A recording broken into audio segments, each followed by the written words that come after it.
You're a boring workaholic. That's why I fell for your best friend. My fiancée left a message after stealing $42,000 from our wedding fund and running away with my best friend. When the police got involved, she threatened to sue me. My name's Jorge. I never imagined my wedding would end like this. With my fiancé gone along with my best friend, and with all the savings we had saved for the ceremony stolen. That morning was supposed to be one of the happiest of my life, but instead of getting ready to say I do, I woke up in a half-empty apartment. Mariella was gone. It wasn't that she had gone out to get ready at the hotel. She had left. Everything of hers had disappeared. Her clothes, her laptop, even that absurd collection of scented candles she adored so much. She didn't even leave her toothbrush. And that small detail was enough for me to understand that this wasn't an impulsive, last-minute decision, but something planned with precision. I opened the drawer where we kept documents and confirmed that her passport was also gone. I went down to the parking garage. Her car wasn't there. I checked my cell phone. No messages, no calls, not even a mocking emoji. Nothing. Absolute silence. With a bad feeling, I opened the banking app, and that's when it all became real. $42,000 gone from our joint account. We had spent 18 months feeding that fund to cover every detail of the wedding. The final balance was a mere $1,237. Every deposit I made from my bonuses, every hour of overtime, every sacrifice had been drained. 6 months earlier, I had received a large bonus and had put almost all of it into that account. Mariella had assured me that she wanted us to start our life together without financial worries, and I, like a fool, believed her. I sat on the sofa staring at my phone screen for 20 minutes, refreshing the banking app, hoping for some miracle. But no, the last transaction showed a massive transfer made 3 days prior to an unknown account. 3 days. While we were finalizing details with the caterer, and I was counting the hours until I got married, she was already emptying the account. That's when my head started connecting the dots. I called Sandro, my best friend and best man. We had been university roommates, inseparable friends for years. I had trusted him with everything, even the wedding rings. His cell phone went straight to voicemail. Not the normal kind, but the one that picks up immediately when the phone is off or blocked. I called again. Nothing. I sent him a message. Silence. I went to his Instagram. Deactivated. Facebook. The same. His profile had completely vanished. 2 fundamental people in my life had disappeared at the same time. With my hands shaking with rage, I opened the security camera app for the building's parking garage. I had installed them after a robbery attempt last year, and I reviewed the footage. There was Mariella, loading suitcases into her car at 3 in the morning, 2 nights before. She was doing it calmly, organized, without rushing. It wasn't an escape, it was a plan. Minutes later, Sandro's truck appeared. He got out, helped her load more suitcases, and they stood talking for a while. Even in the grainy image, the way he touched her arm and how she leaned into him was obvious. It wasn't friendly, it was something else. I felt as if my chest was being crushed. I couldn't breathe. My fiancé and my best friend, together on my wedding day. After robbing me, I called Christian.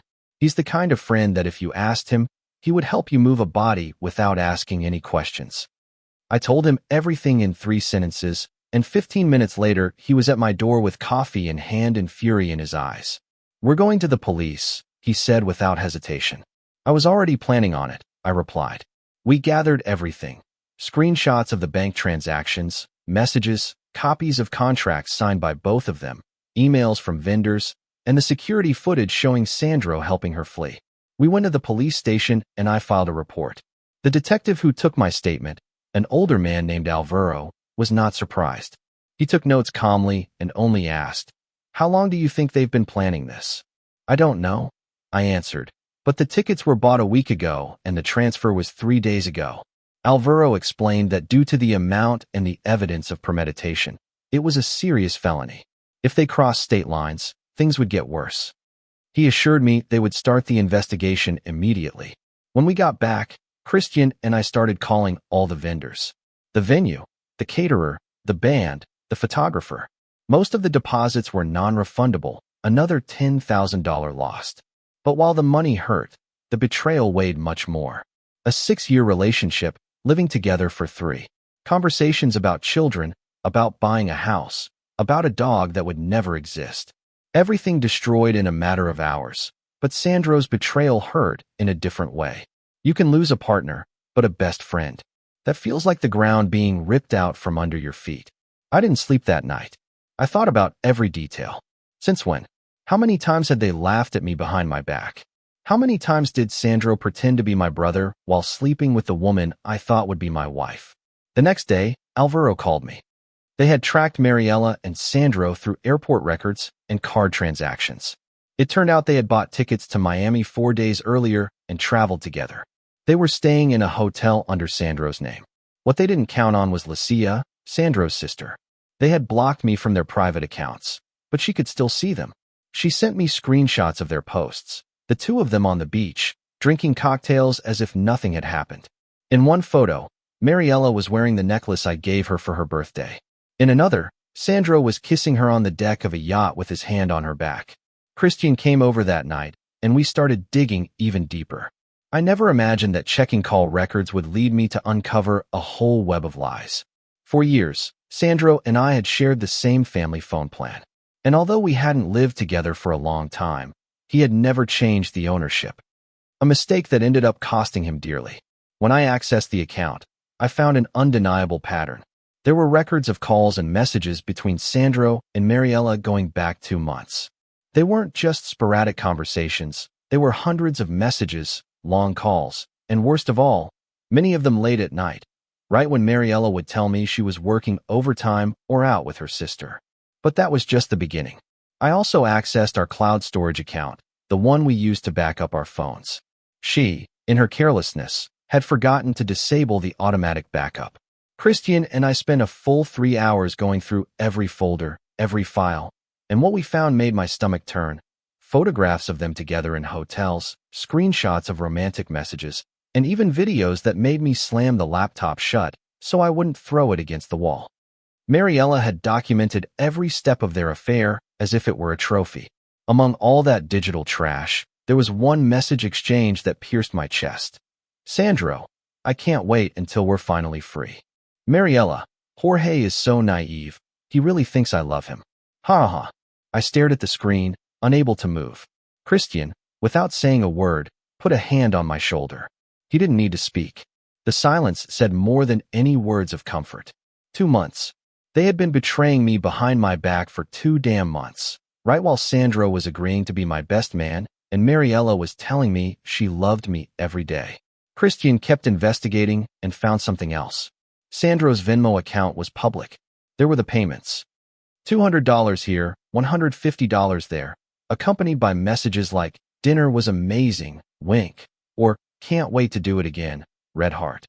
I screenshotted everything, every message, every transfer, and sent it directly to Detective Alvaro along with the call logs and photos. The mountain of evidence was growing nonstop. And then I received an unexpected call. Andrea, Sandro's girlfriend. Yes, he'd had a girlfriend for 8 months. She had seen his Instagram account briefly reappear before he deactivated it again and noticed photos with Mariela. She put the pieces together and called me, confused and hurt. Jorge, what's going on? Is Sandro with Mariela? She asked. I told her everything. There was a long, heavy silence before I heard her sob. He told me he was going to a work conference in Austin. I even drove him to the airport, she murmured through tears. So Sandro hadn't just betrayed me. He had also blatantly lied to his girlfriend, stolen my money, helped Mariela commit fraud, and fled to Miami thinking he would get away with it. Andrea and I compared details, and the story fit perfectly. His work nights coincided with her family outings. The identical excuses, the synchronized lies. They had set up their double life like a well-oiled machine. I want to help, Andrea said firmly. Whatever you're planning to make them pay, count me in. Thus, a strange but effective alliance was born between Christian, Andrea, and me.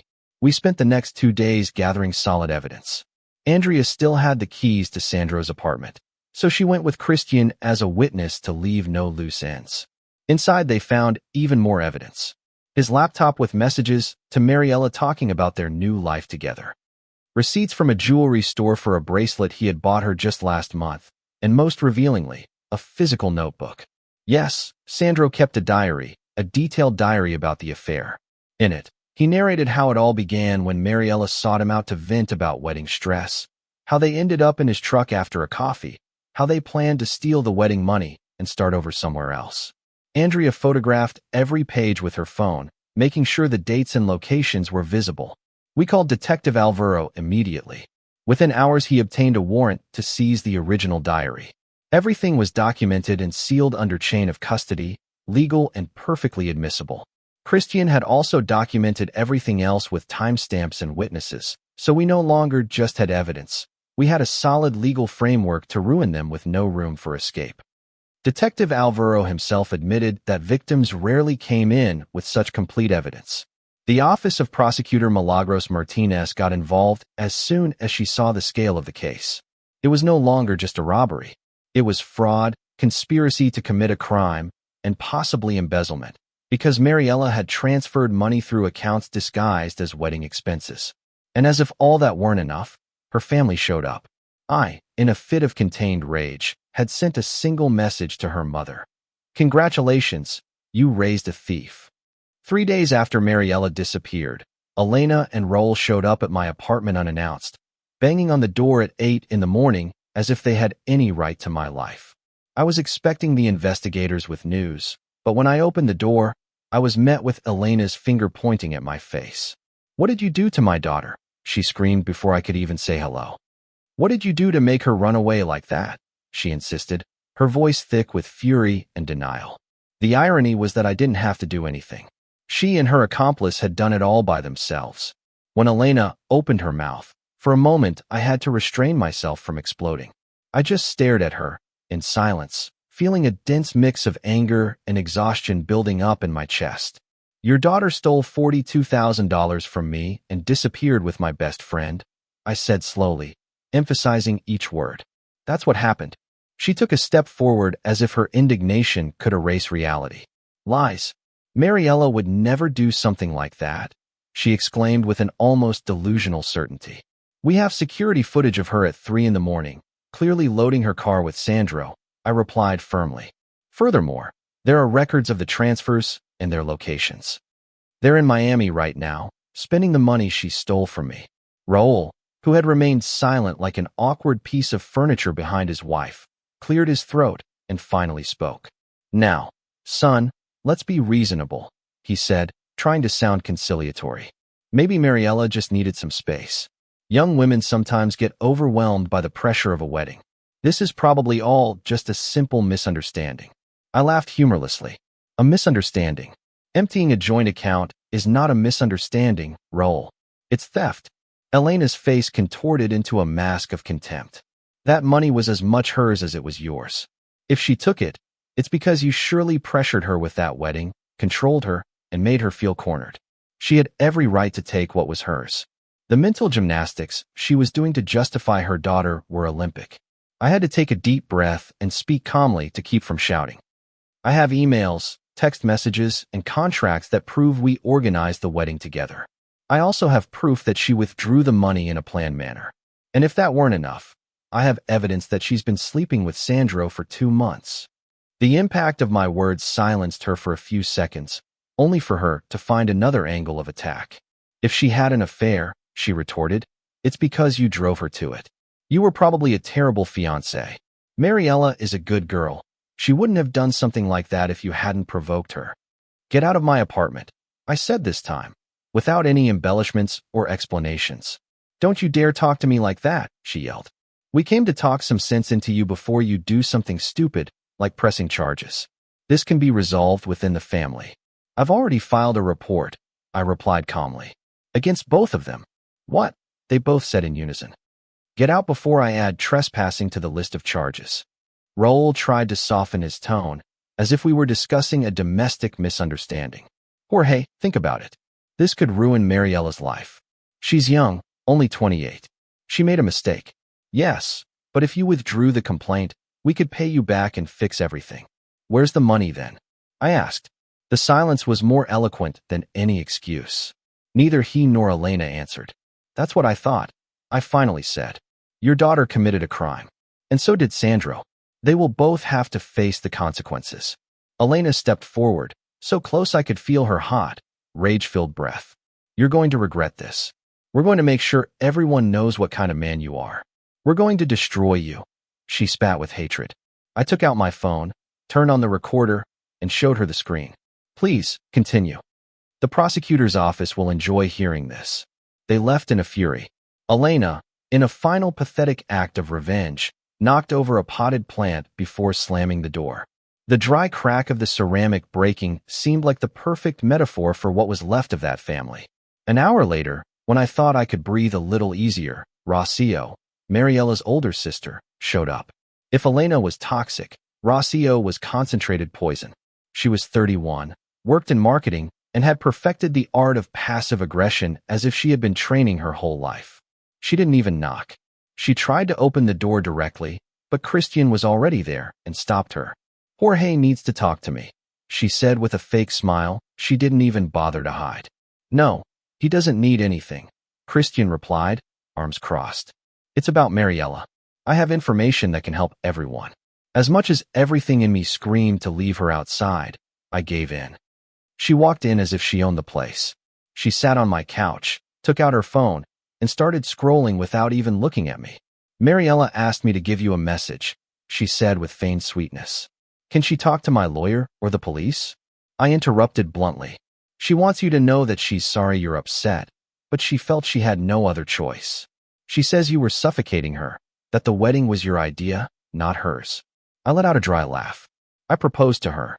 She accepted, and she was the one who planned 90% of everything. Rocio waved her hand as if the truth didn't matter. That's not how she remembers it. Honestly, Jorge, you should just let this go. Mariella is willing to come back and talk if you drop the charges and also give her $20,000 for what she stole from me. I asked, incredulous. Emotional compensation, she answered shamelessly. You have to understand, she's traumatized. Christian laughed loudly. Traumatized from stealing and running off with another man. What she needs isn't a lawyer, it's a mirror. Rocio ignored him coldly. Mariella has always been a sensitive woman. You knew that since you started dating. You should have been more careful with her feelings. Get to the point or get out, I snapped. She leaned towards me and lowered her voice. You're going to drop all the charges. You're going to give Mariella that $20,000. You're going to sign a document admitting it was all your fault. And then we all move on with our lives. And if I don't, I asked calmly, then we destroy yours, she said without hesitation. My family has connections. We'll bog you down in lawsuits for years. We'll make everyone think you're an abuser. We'll ruin your career, your reputation, everything. I took out my phone and turned on the recorder again. Keep talking. The color drained from her face. Then it rushed back in a deep red. Are you recording? Yes. Thanks for making my case even stronger. The mask of confidence she was wearing shattered. Mariella just wants to talk, she said, her tone now more nervous. Christian took a step forward, more than enough to make her back away. You heard him, get out of here. Rocio stood up, frowning, her smile gone. You're making a huge mistake. Your sister and Sandro committed a crime. Your threats are worthless, I replied. She came close one last time, and in a low, venomous voice, she spat. Mariella always said you were a loser, that Sandro, at least, was a real man. Christian took her by the arm and escorted her to the door. All right, your little act is over, he said, closing it behind her. I sighed, slumping into a chair. They're going to make my life hell, aren't they? I asked. Yes, Christian answered without hesitating. But we have more weapons than they do, and unlike them, we have the truth. He was right. That same afternoon, I received a call from Detective Alvaro. His voice was calm but direct. We have news, he told me. Mariella and Sandro have been arrested in Miami. They were arrested in a 5-star hotel where they were staying like luxury tourists. The tone in which he said it made it clear they hadn't even tried to hide. They were arrested for fraud and conspiracy to commit robbery and would be extradited to face the charges here. It didn't take long for both families to hire lawyers. Sandro's parents paid $20,000 to a well-known criminal lawyer, Gregorio Vargas, and Mariella's family scraped together money to pay Bullen Castillo. Both lawyers called me within hours of each other. Different tones, same script. They wanted to make a deal. Vargas offered to return $25,000. Castillo, $15,000. Neither offered to return the full amount. Neither mentioned an apology. I answered both with the same firmness. Talk to the prosecutor's office. There's nothing to negotiate with me. That's when the real harassment began. Elena and Raul started a smear campaign that, if it weren't so pathetic, would have been almost clever. They created fake social media accounts to launch veiled attacks. They posted made-up stories about abusive fiancés who financially manipulated their partners. They left vague messages on Facebook about men who seem charming but are actually monsters. The problem was, they weren't as smart as they thought. Christian traced several of those posts to their own home's IP address. We documented every detail and handed it over to the prosecution. But they didn't stop there. Elena started calling my workplace and leaving messages with human resources, claiming I had harassed her daughter, that I was a dangerous person with violent tendencies. My boss called me into his office and explained what was happening. I showed him the police reports and all the evidence we had gathered. He asked me to keep documenting every call and assured me the company would support me.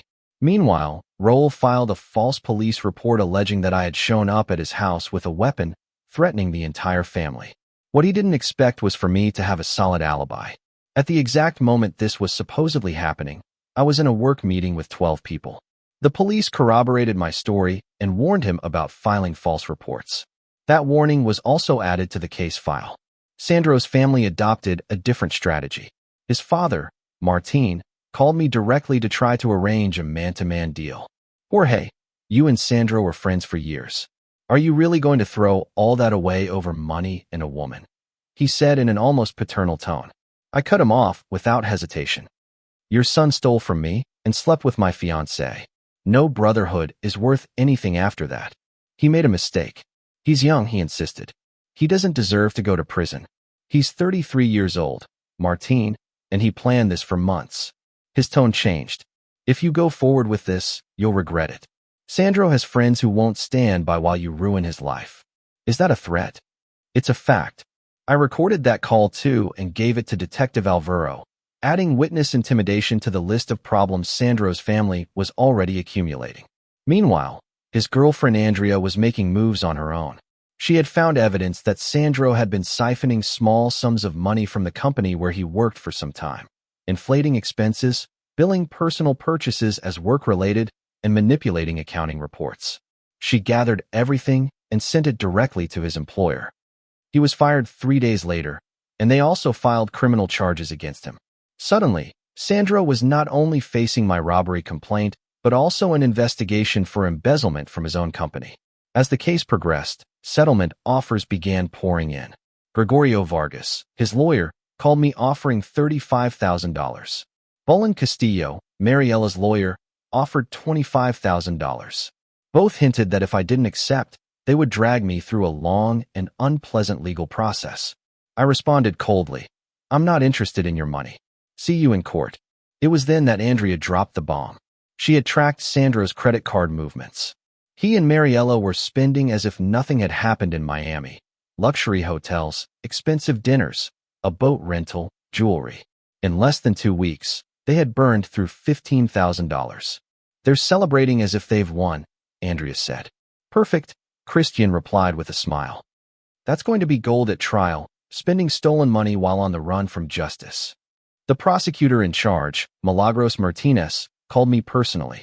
Sir, this is one of the clearest cases of premeditated fraud I've ever seen. There will be no deal unless it includes a real conviction, she said firmly. That was music to my ears. The extradition process took a week. During that time, Mariella and Sandro had a monumental fight at their hotel in Miami. Security had to intervene, and the police arrived. Sandro was drunk, Mariella was crying inconsolably, and they were both blaming each other for their mess. Christian got the police report. It was a gem. When they were brought back, they were transported separately.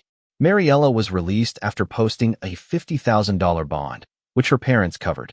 Sandro's was set at $75,000 due to the additional charges from his company. Although his parents paid, the family began to fracture. His sister Lucia confessed to Andrea that they were considering disinheriting him. The preliminary hearing was brutal. Prosecutor Martinez presented the entire case: the theft, the planning, the extramarital affair, the escape to Miami, the splurging of stolen money. She had bank records, call logs, security footage, messages, and emails. Mariella's lawyer tried to paint his client as a victim manipulated by Sandro. Sandro's lawyer argued the opposite, that Mariella had seduced him and dragged him into the crime. Both, unintentionally, admitted their client's guilt while trying to shift the blame to the other. The judge didn't fall for it. She imposed stricter conditions on them, surrendering their passports, checking in daily, and not leaving the county. She also made it clear she didn't believe a word of their statements. At the end of the hearing, Elena intercepted me in the courthouse parking lot. For the first time, she wasn't shouting. "Please, Jorge," she said with a broken voice. "Mariella is devastated. Last night she tried to harm herself. She can't handle this. I'm begging you to drop the charges." "She should have thought about the consequences before committing a crime," I replied coldly. "She'll pay back every last cent. Just please." "No," I cut her off sharply. Her face hardened, and she spat with rage. "Then I hope you're happy when my daughter takes her own life in prison." "That will be a consequence of her actions," I answered without hesitating. She spat at my feet and walked away. Shortly after, Sandro called me from an unknown number. "Jorge, we need to talk. This has gotten out of hand," he said, his voice trembling. "Do you really have the nerve to call me?" I replied, holding back my rage. "Please, just listen to me. Mariella manipulated both of us. She told me you controlled her money." What? What? He hesitated. "That you were only sleeping with her too." "Enough," I interrupted. "I know absolutely everything. You're a thief and a liar. I can testify against her. I can give you the money back." I hung up and immediately notified Detective Alvaro. Sandro had violated his bail conditions by contacting me. The next day his bail was revoked, and he was jailed for a week until his family could manage another hearing. That week broke him. When he got out, Lucia showed me pictures. He had bruises and a look of pure fear. By that point, Sandro and Mariella were no longer speaking. Their lawyers requested to sever the cases to try to save what little they could. Andrea and I knew it was time for the final phase. Sandro had built his entire career in the financial world on an image of a trustworthy man. We took it upon ourselves to tear it down. We sent a detailed dossier with all the evidence of his theft, embezzlement, and fraud to every professional organization he belonged to: the Financial Planning Association, his university's alumni network, and every entity that certified his work. We had gathered every document, every record, and every piece of evidence that existed in Sandro's name. It was an extensive file: court documents, police reports, financial reports, public records, and notarized statements. Nothing we did was illegal. In fact, it was all based on information accessible to anyone who knew where to look and had the determination to do so. The surprising thing was how quickly reality collapsed on him. His professional reputation, which had once been his greatest asset, vanished practically overnight. The companies he collaborated with cut ties without a second thought. His credentials were suspended immediately, and the organizations that backed him removed him from their official lists while investigations progressed. The image he had tried to maintain for years, that of the trustworthy, successful, and respected advisor, collapsed like a house of cards, and there was nothing he could do to stop it. What was once his career in the financial world was reduced to ashes. He no longer even had the possibility of working in that sector again. However, that was only the first stage. Christian, who had meticulously followed every lead, discovered that Sandro had been giving informal advice to friends and family for some time, recommending investments and managing money without the necessary licenses. That is a serious crime. We presented all this information to the State Board of Financial Regulation, and within weeks they opened a formal case. What began as a complaint quickly turned into a solid case. In parallel, we turned our attention to Mariella. We knew that her housing license was essential for her to work in property management. And the law is clear: you cannot maintain that license if you have pending felony charges. We filed well-founded complaints with the licensing board, accompanied by documented evidence and testimonies. The suspension of her license was almost automatic, but the thread didn't stop there. We discovered that Mariella also had a small network of vacation rental properties that she managed outside of her formal job. Her strategy was simple but cunning. She kept the deposits of those who canceled their reservations, invented a supposed company policy, and made customers believe they were not entitled to a refund. In reality, she kept that money for herself. Tracking down the victims wasn't easy, but we managed. We located 6 people who had lost money in the same way. We talked to each one, guided them on how to file their complaints, and connected them with consumer protection agencies. Together, we put together a solid package of evidence and sent it to the company where she officially worked. The response was immediate and decisive. Mariella was fired without any hesitation. But the most serious thing was not her dismissal, but what came next. During the internal review, the company discovered that she had been diverting funds from other transactions. She had managed to steal another $15,000 without anyone noticing until that moment. The company not only filed its own criminal complaint, but also added it to the main case. The families reacted exactly as we expected, with violence, threats, and desperate attacks. Elena, her mother, showed up at my work one afternoon. She was beside herself, screaming insults, pointing at me in front of employees and clients. She didn't stop until security had to escort her out of the parking lot. That same afternoon, I filed for a restraining order. For his part, Sandro's father tried to manipulate the situation in another way. He called my boss, making up serious accusations of misconduct, trying to get me fired. What he didn't count on was that my boss had known me for years. He didn't believe a single word. Still, I filed a police report for harassment to document everything. Every desperate step they took only worsened their legal situation. 9 months of legal maneuvering, preliminary hearings, and evidence gathering passed until the trial finally began. Prosecutor Milagros Martinez decided to present both cases together, as they were completely intertwined. The financial scam, the escape, the complicity. The volume of evidence was so strong that the defense's strategy crumbled before it even started. On the 4th day, I took the stand. I testified for over 2 hours with surgical precision, detailing the evolution of my relationship with Mariella, the preparation for our wedding, and the exact way I discovered the money was missing. Mariella's lawyer, visibly nervous, tried to put me on the defensive. He asked if I had ever raised my voice, if I had made her feel pressured, if I had controlled her in any important decision. I responded with facts, with dates and documents. I had emails, messages, and receipts that proved every decision about the wedding had been mutual or had come directly from her. The lawyer pulled out printouts of our text message arguments, trying to give them a manipulative tone. "Mr. Jorge, here you say the flower budget is too high. Isn't that an attempt at financial control?" I answered calmly. "That is a couple's conversation about a budget. I had an opinion just like she did. We discussed and made decisions together. Nothing he tried worked."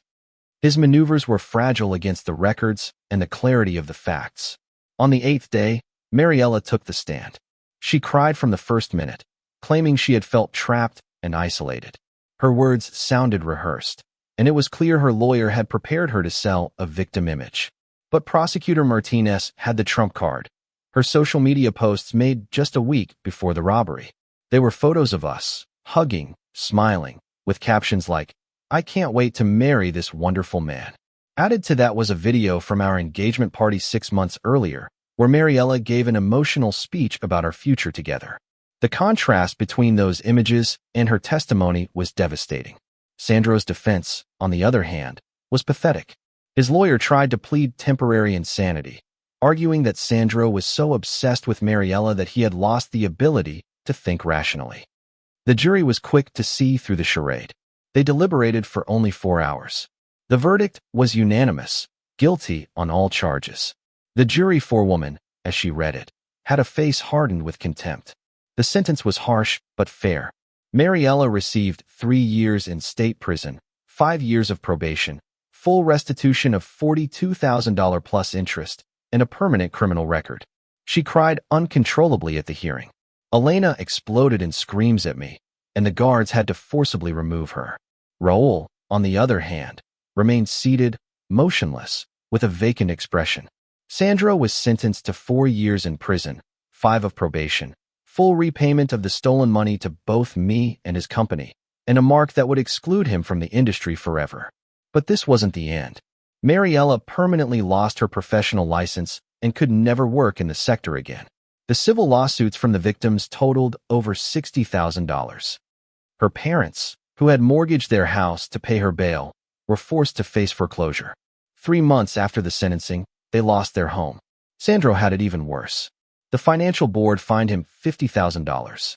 He was banned for life from any activity related to the financial sector, and the civil lawsuits from his former employers and clients exceeded $100,000. To top it off, Andrea filed a lawsuit for emotional distress and won a $25,000 settlement. The most symbolic part was the rejection from his own family. Martine, at his social club, said with complete coldness that he only had one son, referring to his younger son and erasing Sandro from his life. In the end, what began as a personal betrayal turned into a legal and social avalanche that completely destroyed their lives. And although the process was long and exhausting, justice, little by little, put every piece in its place. I recovered the $42,000 that had been stolen from me through court-ordered restitution payments. It wasn't something that happened overnight. It took a full year of processes, hearings, and a patience that on more than one occasion I thought I didn't have. Every month a small check would arrive, almost symbolic at first, from the families of both responsible parties. It didn't matter how slow it was. What was relevant was that in the end I received every last cent. Each deposit was a sort of silent reminder of what they had done to me, but also that I had managed to reverse it. Additionally, I won a civil lawsuit against them both for an additional $30,000. That amount corresponded to the deposits that had been lost because of them, plus the legal fees I had to cover to defend myself. Those payments were also coming in installments, slowly but surely, like a drip that was gradually filling the bucket.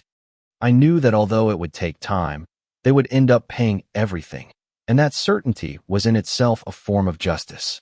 As the months went by, my life began to return to a more stable and predictable form. Interestingly, Andrea and Christian, who had been by my side throughout that whole legal process, became two of my closest friends. Every month, we would meet for lunch. Sometimes we chose a new restaurant. Other times we simply sat at the same old cafe, talking about life, without needing to mention all the chaos we had been through. It was a kind of closing ritual, a way of reminding myself that although I had lost important people, I had also gained real and solid bonds. I also took important steps personally. I rented a new apartment, smaller but cozy, in a quiet area where no one knew my story. I changed companies, got a better job, and with it a raise that allowed me to live comfortably, not just to stay in shape, but to regain a sense of control over myself. Every kilometer run, every weight lifted, was a way of rebuilding myself from scratch. Little by little, everything was finding its way back, but 8 months after the sentencing, the calm was shattered. One afternoon, returning from the gym with my headphones on and my mind elsewhere, I saw her sitting on the steps of my building's entrance. At first, I didn't recognize her. The woman in front of me barely resembled the one I once knew. Mariella had lost at least 13 kilograms. Her hair was unkempt, greasy, and dull. She was wearing sweatpants and a stained sweatshirt, her shoulders slumped and her hands trembling. When she heard my footsteps, she looked up and tried to get up clumsily, as if my mere presence disarmed her. "Jorge, please," she exclaimed with a broken voice that sounded more like a plea than a greeting. "I need to talk to you." My reaction was automatic. My first impulse was to pull out my phone and call the police. Her very presence there was a direct violation of the restraining order, but a part of me, perhaps the coldest part, the one that had learned not to run, wanted to confront her. I wanted to look her in the face and tell her bluntly everything I thought of her. "You have 5 minutes before I call the police," I warned her with a firm voice, without looking away. "I'm on early release for good behavior and time served." She replied nervously, wringing her hands. "I blocked your number, your family's, and anyone else who has anything to do with you," I answered coldly. "What do you want, Mariella?" She tried to take a step towards me, but I immediately raised my hand. She stopped. Then she started to cry. The tears fell dramatically, but I knew that script well. I had seen that crying before. It was her most effective tool for manipulation. This time, however, it wouldn't work. "I'm so sorry," she sobbed. "I ruined everything. I've spent months thinking about what I did, and I hate myself for it." "Good," I replied without hesitation. "As you should. I know I can't fix it, that I can't undo what happened, but I need you to know that I never wanted to hurt you like this. Things with Sandro, they just happened. They just happened." I let out a bitter laugh. "You planned every detail. Don't sell me that as an accident." Her face changed. It contorted in shame. "Okay, yes, I planned it," she finally admitted, trembling. "But I was unhappy. Jorge, you were always working, We barely spent time together.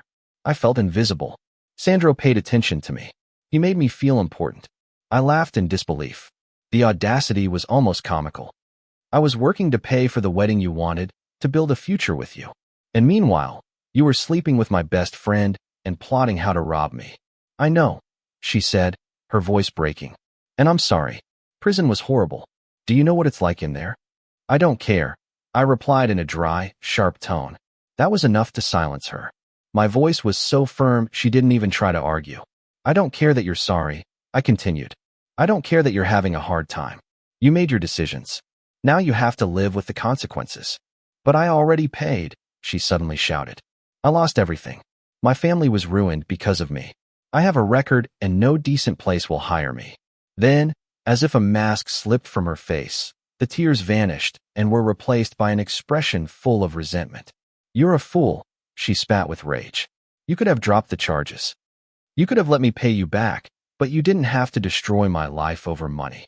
Yes, I replied calmly. I did. To hell with you. She exploded. Sandro and I were in love. We were going to start a new life together. You couldn't possibly understand. Oh, really? I asked with irony. From what I heard, you threw a lamp at him in Miami. Is that how that new life began? Her eyes filled with hatred. I'm going to tell you how this is going to be, I told her, my voice as cold as steel. You're going to leave, and you're never going to contact me again. You're going to bear the consequences of your actions. Every single one of them. You're heartless, aren't you? I'm simply done with you. I took a deep breath and added with a calmness that surprised me. The ironic thing is, if you had told me you had doubts, if you had simply wanted to cancel the wedding, I would have understood. It would have hurt, yes, but it would have been a different story. I might have even waited for you. But instead, you betrayed me and ran off with Sandro. So I acted accordingly as well. I came to make peace, she said between sobs. I thought we could at least be cordial. You came because you're desperate, I interrupted. You thought you could manipulate me one more time, but that's not going to happen. Not today, not ever. She stood in silence for a few seconds, tears falling, her jaw tight. Finally, her gaze hardened. You're going to regret this, she whispered with resentment. You're going to die alone, bitter, and you'll regret not giving me another chance. I'll take my chances, I answered coldly. I walked past her without a glance and entered the building. I heard her shouts from the sidewalk, but I didn't stop for a second. I closed the door and with steady hands, dialed the police. I reported the violation of the restraining order, and within minutes, they arrested her 2 blocks away. That recklessness cost her another 3 months in the county jail. Good for her. That's how I finally closed that chapter for good. She was no longer my burden. She was now a problem for the state. Sandro got out of prison a year later and disappeared off the map. I heard through third parties that he was working in Nebraska under a different name, trying to rebuild his life far away from everything. His parents ended up divorcing, blaming each other for the way they had raised Mariella. None of that concerned me anymore. And as for me, I'm better than ever. 6 months after that final confrontation, I met someone completely different from Mariella. We've been living together for a month. This time, there are no shared accounts, no blind spots. I learned that lesson the hard way. Today, I value the peace of having someone by my side who doesn't need to destroy to feel alive. When someone stabs you in the back, you don't forgive or forget. You act firmly, you set boundaries, and above all, you make sure they understand just how high the price is for betraying someone who trusted them.